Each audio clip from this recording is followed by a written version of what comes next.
मेरी किसी राजनीतिक तौर पर हमारी विचारों की भिन्नता हो सकती है, सामाजिक तौर पर, पारिवारिक तौर पर मेरा किसी से कोई टकराव नहीं। इसका मतलब ये नहीं है कि हम एक दूसरे के बैरी हैं। हम पार्लियामेंट में जब बैठते हैं तो सारे इकट्ठे बैठते हैं, सभी पार्टियों के लोग। आते ही कहते हैं कि धर्मवीर का नाम आते ही बंसीलाल परिवार को लाल झंडा नजर आने लगता है। नहीं, तो 3 पीढ़ियों को आपने हराया, तो ये बंसीलाल से लेकर वो भी गलत फहमी है, मैंने नहीं हराया लोगों ने। मुझे याद है 87 में जब वो चीफ मिनिस्टर थे, बहल में एक जलसा था। आप परिवहन मंत्री थे उनकी सरकार में। हाँ, उस वक्त मैं मंत्री था। बंसीलाल डिक्टेटर था, काम की फीडबैक लेता था, घर बैठ के ही वो हमेशा वो डिक्टेट करता था, ऐसे करता था। चौटाला की पकड़ भी बहुत मजबूत थी, उससे डरते थे अधिकारी। नहीं, अब एक चर्चा ये भी है कि रामविलास शर्मा दावेदार हैं भाजपा के टिकट के। पिछले पुराने भी चर्चा थी, खूब आपने भी सुनी होगी कि रामविलास हमारे सीनियर लीडर हैं, अगर उनको भी पार्टी चुनाव लड़ाती है तो बहुत अच्छी बात। तो फिर तुरी धर्मवीर। हरिभूमि टीवी के खास प्रोग्राम हवा किसकी है के इस एपिसोड में हम हैं भिवानी में, छोटी काशी कहे जाने वाले इस शहर में। हम बात करेंगे भिवानी के सांसद तुरी धर्मवीर से। धर्मवीर की खासियत है कि पंचायत समिति के सदस्य बनने के बाद से लेकर के सांसद तक के उन्होंने एक लंबा सफर तय किया। देवीलाल की सरकार में वो कैबिनेट मंत्री रहे, हुड्डा की सरकार में संसदीय सचिव रहे।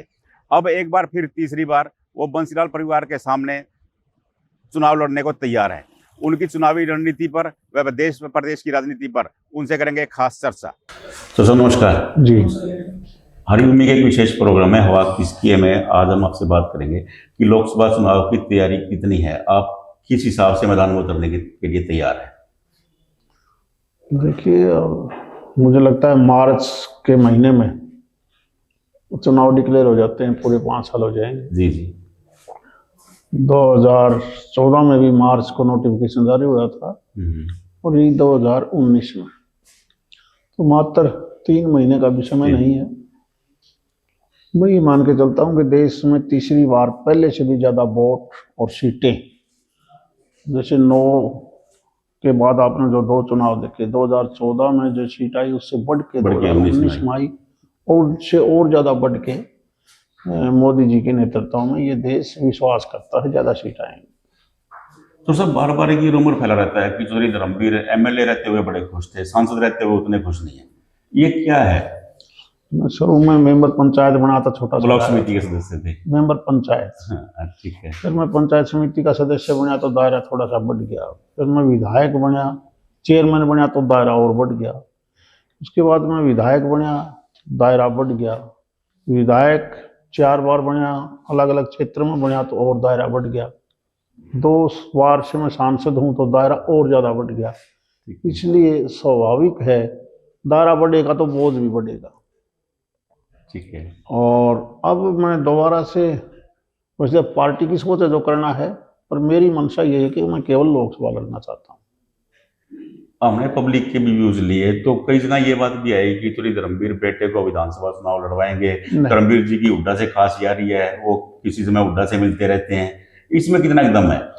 मेरी किसी राजनीतिक तौर पर हमारी विचारों की भिन्नता हो सकती है, सामाजिक तौर पर, पारिवारिक तौर पर मेरा किसी से कोई टकराव नहीं है। मैं पहले चौधरी देवीलाल के टाइम पर ही एमएलए बना था। आज भी चौधरी देवीलाल के परिवार से मेरी उतनी ही घनिष्ठता जितनी पहले थी। मैं हुड्डा साहब के साथ रहा, मैं चौधरी भजनलाल के साथ रहा, कांग्रेस में रहा, मेरी सभी से पहले की तरह ही ठीक है, मेरा कभी कोई बिगाड़ नहीं आया। मैं अब भी खुले तौर पर मिलता हूँ, वो भी खुले तौर पर मिलते हैं, और इस बात को हमें राजनीतिक तौर पर नहीं देखना चाहिए। इसका मतलब ये नहीं है कि हम एक दूसरे के बैरी हैं। हम पार्लियामेंट में जब बैठते हैं तो सारे इकट्ठे बैठते हैं, सभी पार्टियों के लोग। एनेक्सी में इकट्ठे बैठते हैं, सेंट्रल हॉल में इकट्ठे बैठते हैं, एक दूसरे के शादी ब्याह में भी जाते हैं। सामाजिक चीज अलग है, और इस बात से अगर कोई ये माने कि हमने उनसे तलवार खींचनी है, वो बुरी बात है। मैं इस बात का हक में नहीं हूँ। नहीं, तलवार तो खींची, क्योंकि धर्मवीर का नाम आते ही कहते हैं कि धर्मवीर का नाम आते ही बंसीलाल परिवार को लाल झंडा नजर आने लगता है। नहीं, तो 3 पीढ़ियों को आपने हराया, तो ये बंसीलाल से लेकर वो भी गलत फहमी है, मैंने नहीं हराया लोगों ने किसको जिताया किसको हराया वो लोग देखते हैं। आदमी की नीयत, काम करने की क्षमता, इसकी ठीक है कि नहीं है, पार्टी की, व्यक्ति की, ये दोनों तीनों चीजें कंबाइंड होती हैं। लोग जिसको पसंद करते हैं उसको वोट देते हैं। जिसको नकार देते हैं उसको वोट नहीं देते। अब एक समय था जब चौधरी बंसी लाल की वजह से हरियाणा नंबर 1 था, कोई माने ना माने। आज का जो हरियाणा है, जो विकसित हरियाणा है, ये 68 से 72 का और 75 का एक ऐसा समय था जब हरियाणा ने हर गांव में सड़क, बिजली, पानी, लिफ्ट इरिगेशन, यानी देश में सबसे पहले हमने मिला। जबकि प्रांत पंजाब से अलग हुआ तो हमारे पास कुछ नहीं था। इसलिए हमने ये नहीं नकारना चाहिए कि उसने कुछ नहीं किया, ये भी गलत सोच है। लेकिन एक समय था जब उस पीढ़ी के लोगों ने उसको बहुत लाइक किया। आज आवश्यकताएं अलग हैं, आवश्यकताएं अलग हैं। तो आज उसी प्रकार से देश नरेंद्र मोदी की नीतियों में विश्वास कर रहा है कि अगर दुनिया के माहौल को देखते हुए आगे बढ़ना है तो केवल मोदी ही चाहिए। समय समय का अंतर होता है। तो सर आपने काम किया, हुड्डा के साथ भी किया, बंसीलाल का तो सर आपने आपका आमना सामना रहा, आपने इनेलो में भी काम किया, तो आपको किसका अच्छा लगता है कि कौन सी पॉलिसी ज्यादा बेटर थी किस समय पे? बंसीलाल का तो आप बता रहे हो कि उन्होंने देखिए, देश आज़ाद जब हुआ 47 के बाद, जब से लोगों ने अपना संविधान के मुताबिक सरकार बनानी शुरू करी, शुरू के सालों में तो देश स्मूथली बहुत अच्छी तरह से चला। फिर जनसंख्या ठीक थी, अब जनसंख्या भी बड़ा भारी बहुत 142 करोड़ की जनसंख्या। हरियाणा अलग बनने के बाद शुरू के 8-6 महीने छोड़ दे हम तो बंसीलाल का एक ऐसा मौका था जिसने हरियाणा को बहुत तेजी से आगे बढ़ाया। जबकि प्राकृतिक साधन हमारे पास नहीं थे, केवल हमारे पास दिल्ली था। इंडस्ट्रियल ग्रोथ भी थी, वो पंजाब में रह गई, पानी भी पंजाब में रह गया था। हमें तो वो इलाका मिला था जो दक्षिणी पंजाब का वीरानी था। अच्छी सोच थी, अच्छा काम हुआ। उसके बाद 77 में सरकारें बदली, चौधरी देवलाल और जनता पार्टी आई, तो लोगों को आजादी कैसे मिले, अधिकार के बाद फिर ये बातें बढ़ती चली गई। चौधरी देवलाल का जब समय था तो वो एक सामाजिक आदमी थे। मैंने उनको एक बहुत ब्रॉड माइंड था, बहुत ब्रॉड। किसी से बिगड़ जाती अच्छा तो भी उसको मना लेते थे, जब उसकी नहीं बनती उसके पास भी चले जाते थे। मुझे याद है 87 में जब वो चीफ मिनिस्टर थे, बहल में एक जलसा था। आप परिवहन मंत्री थे उनकी सरकार में? हाँ, उस वक्त मैं मंत्री था। हाँ। शुरू की ही सरकार बनी थी, 2 महीने पहले। उस टाइम में शायद मेरे पास लोकल बॉडीज था। हाँ, लोकल।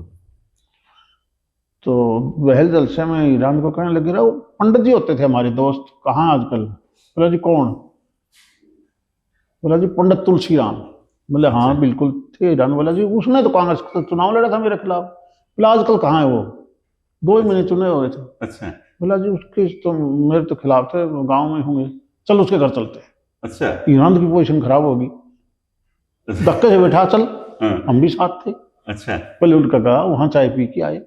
यानी उनमें एक इतनी बड़ी खासियत थी कि वो उनका किसी ने नुकसान कर दिया तो भी किसी ने कह दिया कोई बात नहीं, चल भाई बोले साहब। एक वो सामाजिक ज्ञान थे और वो लोगों की नब्ज पकड़ते थे कि लोगों की सही आवश्यकता क्या है।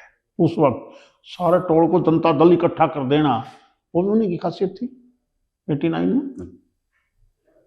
और अगर हम भजनलाल देखें तो उसने जोड़ तोड़ की राजनीति ज्यादा की। हुड्डा ने भी अपने टाइम पर अच्छा ग्रोथ किया, दिल्ली का बड़ा फायदा मिला, बूम था देश में, प्रॉपर्टी का बूम था, केवल प्रॉपर्टी का नहीं। देखो एक बीच में जब मनमोहन सिंह देश के प्रधानमंत्री थे जी, और नरसिम्हा राव प्रधानमंत्री थे, तो एक शुरुआत हुई थी, ग्लोबल मार्केट उठी थी। नरसिम्हा राव के टाइम उठी, पर एक समय होता है जब बाजार और ओपन बाजार हो जाए तो इन चीजों का असर आएगा। एक समय था जब गाड़ियां हिंदुस्तान की थी, धक्का ला के स्टार्ट करते थे, पानी डालते थे निकल जाता था, हैंडल मार के स्टार्ट करते थे। आज कोई भी गाड़ी आपको हिंदुस्तानी नहीं मिलेगी, कोई टाटा की है, कोई टोयोटा की है, कोई ये जितनी भी आ रही है बाहर से कोलिब्रेशन हो गया, अपनी गाड़ी नहीं है। 60 से ऊपर जाते ही गर्म हो जाती थी, वो समय गया। अब तो एक मुझे याद है सीमेंट भी परमिट से लेनी पड़ती थी और आज बाजार में मिल रही है। हर चीज छोटा दायरा था, अब दायरा बढ़ गया और वो जनता पार्टी की सरकार बनने के बाद से स्टार्ट हुआ। फिर दूसरी सरकारें आती गई, तो कई बार समय होता है। अब आज की जो सरकार है, इनके बीच में ये भी आए, चौटाला साहब आए, बीच में थोड़े थोड़े दिन के लिए बीडी गुप्ता भी आए, मास्टर हुकम सिंह जी भी आए, और आज के दिन मनोहर लाल खट्टर हैं। जो काम करने का तरीका है वो सबका अलग अलग होता है। बंसीलाल डिक्टेटर था, काम की फीडबैक लेता था, घर बैठ के ही हमेशा वो डिक्टेट करता था, ऐसे करो। चौटाला की पकड़ भी बहुत मजबूत थी, उससे डरते थे अधिकारी, उससे डरते थे। हुड्डा साहब और भजनलाल मिलजुल के काम चलाता था कि तू भी कर ले, ये करो, ऐसे करो, ऐसे करो, यानी किसी को नाराज मत करो। हुड्डा साहब का भी प्रोग्रेसिव दिमाग था, लेकिन आज की स्टेज पर, क्योंकि राष्ट्रीय स्तर पर मोदी जी की सोच है कि देश को एक लेना है, बगैर जात, बगैर धर्म, बगैर क्षेत्रवाद, इन चीज़ों को मिटा के हम आगे बढ़ना है। और उसी पॉलिसी के हिसाब से, बीजेपी की पॉलिसी के हिसाब से मनोहर लाल काम कर रहे हैं। नाराजगी भला ही हो जाओ, लेकिन ऑनलाइन पोर्टल, यानी एक योजनाबद्ध तरीके से काम करो। नाराजगी राजगी अलग है, वोट की मत देखो। आज मनोहर लाल जी वोट की बजाय ये देख रहे हैं कि हमने तो प्रदेश को अग्रणी स्थान में लेके आना है, विकास की राह। और क्योंकि 142 करोड़ का देश, हरियाणा भी 3 करोड़ की जनसंख्या, हर आदमी की समस्या इतनी, बेरोजगारी भयंकर, हर आदमी काम चाहता है, काम करना नहीं चाहता, काम चाहता है, काम करना नहीं चाहता। सुबह से जो आदमी उठ के अगर वो 5-4 घंटे भी काम नहीं करेगा, खुद का कर ले, शहर का कर ले, परिवार का कर ले, देश के लिए कर ले, कुछ तो कर ले। बहुत बड़ी संख्या देखते हुए ताश खेलते मिलेंगे। गाँव में तो खासकर बुरा हालत है, चाहे शहर हो चाहे गांव हो, जब एक आदमी के ऊपर डिपेंड परिवार नहीं रहना चाहिए। काम करो सभी, शरीर भी ठीक रहेगा, देश के लिए भी ठीक रहेगा। अब वक्त आ गया, सबको करना चाहिए। तो जब तक कई बार ये चर्चा आती है कि बेरोजगारी के आंकड़े हैं, हरियाणा सरकार कुछ और बोलती है, आंकड़े कुछ बोले, बेरोजगारी तो 34.4% हरियाणा सरकार के लिए कि 3% है बेरोजगारी, नहीं 8% है। तो क्या कंट्रोवर्सी? 2 प्रकार के बेरोजगार हैं। एक बेरोजगार वो है जो पढ़ा लिखा भी है लेकिन उसके पास हुनर नहीं है। एक बेरोजगार वो है जिसने केवल डिग्री या वो ले लिया, सर्टिफिकेट ले लिया, वो उसका क्या कहेंगे, वो काम करना नहीं चाहता। वो चाहता मुझे डीसी रेट लगवाओ, मुझे तो जैसा भी है मेरे से। एक आदमी अगर हुनर किसी में है, कोई ITI ट्रेड है, कोई फिटर है, कोई मैकेनिक है, वो रोज के 5,000 रुपये कमा सकता है दिल्ली गुड़गांव में, और वो ये कहेगा मैंने 4,000 में तो डीसी रेट पे लगा दे। क्या है वो, या मुझे महेंद्रगढ़ लगा दे, यानी मैं ड्यूटी दिवा दे सरकारी, वो चीज नहीं है। और जो आदमी काम करेगा वो आगे बढ़ेगा। ठीक है।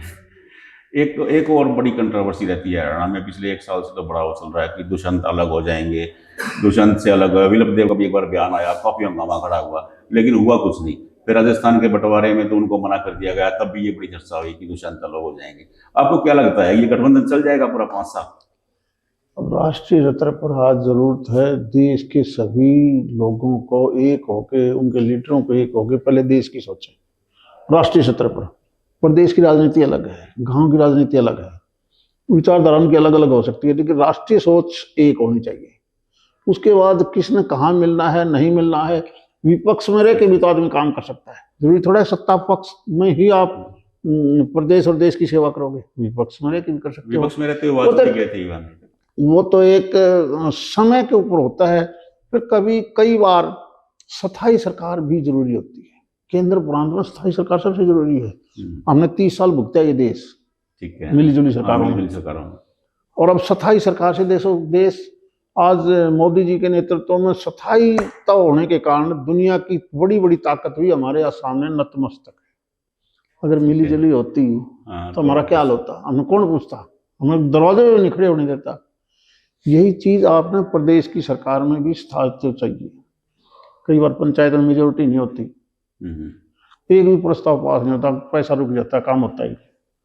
ठीक है, तो क्या वहां मेंबरों का मिलकर ये नहीं फैसला होता, पहले काम का काम करो यार, यही विधानसभा नहीं। ऐसे अगर मान लीजिए दुष्यंत अलग चुनाव लड़ते हैं तो ऐसा भी उनके परिवार का भी एक सदस्य आपके सामने होगा क्योंकि अजय चौटाला पहले भिवानी में, वो भी लगातार चर्चाएं हैं कि अजय चौटाला भिवानी में फिर चुनाव लड़ेंगे, चुनाव आयोग से मंजूरी लेने की चुनाव तैयारी है। आयोग और चुनाव जो हमारा इलेक्शन कमीशन बना है, बाकायदा संविधान में व्याख्या है 25 साल के बाद हर आदमी चुनाव लड़ सकता लड़ है, सकता है। सबको हक है, सिक्योरिटी बढ़ेगा, फॉर्म ठीक होगा, लड़ो, एक नहीं 100 भी लड़ सकते हैं और कहीं से लड़ सकता है कोई भी, जो इसमें धर्मवीर बुराई क्या है? तैयार है, अगर अजय चौटाला आए तो भी तैयार है।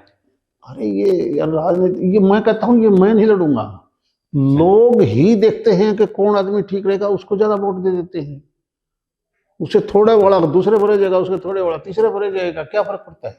अच्छा, कोई फर्क नहीं कोई पड़ता। फर्क नहीं पड़ता है। लेकिन लड़ने के बाद, रिजल्ट के बाद हमें एक हो जाना एक चाहिए, क्या हो मिलके मन काम। में द्वेष नहीं रहना चाहिए बस, किसी बस। तरह का। नहीं, अब एक चर्चा ये भी है कि रामविलास शर्मा दावेदार हैं भाजपा के टिकट के। पिछले पुराने में भी चर्चा थी खूब, आपने भी सुनी होगी कि रामविलास हमारे दावेदार सीनियर हैं। लीडर हैं, अगर उनको भी पार्टी चुनाव लड़ाती है तो बहुत अच्छी बात है। तो फिर तो धर्मवीर कोई बात नहीं यार, को हमारे लिख रखा है कि मैं 2 बार सांसद बन लिया, 4 बार विधायक बन लिया, अच्छा। पंचायतों का मैं रह लिया, या मैं ही करता रहूंगा। अच्छा, अरे सबके लिए खुले मैदान है, जिसको पार्टी अच्छी चीज बात है, लड़ाओ, लड़ना चाहिए। एक चर्चा हो रहा है तो कहा जाता है कि जो धर्मवीर के पास कोई जुर्लू है जिसे चुनाव जीत जाता है, चाहे वो तुषार हो, चाहे बरडा हो, मैं चाहे सोना नहीं हो, जीतता, जहां भेजो वहां चुनाव जीत जाएंगे। मैं नहीं तो जीतता। वो कौन सा मंत्र है? केवल एक मंत्र है कि मैं अपनी ईमानदारी से, नियत से काम करता हूँ, लोग मेरे को इसलिए लाइक कर लेते हैं कि चलो ये औरों से बेहतर होगा। नहीं, आप सोना से छोड़ के फिर दोबारा वापिस भिवानी की तरफ, तो शाम से बाडा की तरफ?